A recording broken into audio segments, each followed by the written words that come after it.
তোর সাথে কথা বলাটাই আমার ভুল হয়েছে। আরে তোর কি ভুল হয়েছে? ভুল তো আমার হয়েছে, তোর মতো ছেলের লগে বন্ধুত্ব করে। কি আমার সাথে বন্ধুত্ব করে তোর ভুল হয়েছে? আচ্ছা ঠিক আছে, আজকের পর থেকে তোর সাথে আমার বন্ধুত্ব এখানেই শেষ। আচ্ছা ঠিক আছে, তুই তাহলে তোর নতুন বন্ধু নিয়েই থাক। যাই হোক বন্ধু, আরে থাপ্পড় দেওয়াটা ঠিক হয় নাই।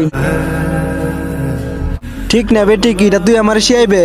আরে আমি তোর সাথে চলে দিকা ও হিংসা করে। তাতে কি হয়েছে? এই বিষয়ে আমি তোর সাথে কোনো কথা বলতে চাই না। আচ্ছা বস এখানে।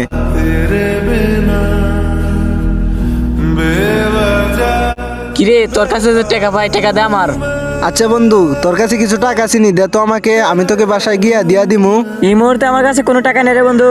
আচ্ছা দাঁড়া, আমি দেখতেছি। হ্যালো বন্ধু, কই তুই? একটু ব্রিজের কাছে আতো। কিরে বন্ধু, কি হয়েছে? বন্ধু, ও না আমার কাছে কিছু টাকা পাই। এ ধর, এখানে কিছু টাকা আছে, নিয়ে যা এখান থেকে। নেক্সট টাইম আর কখনো বিরক্ত করবি না। পরে আমি তোদেরকে দেখে নিব। কিরে বন্ধু, তোরা না দুজন একটু আগে মারামারি করলি, এখন ফোন দেওয়ার সাথে সাথে চলে আইলো। আরে বোকা, ও যদি আমার বন্ধু হইতো তাহলে এই জায়গায় ও জীবন আসতো না। আরে ও তো আমার বন্ধু নামক ভাই।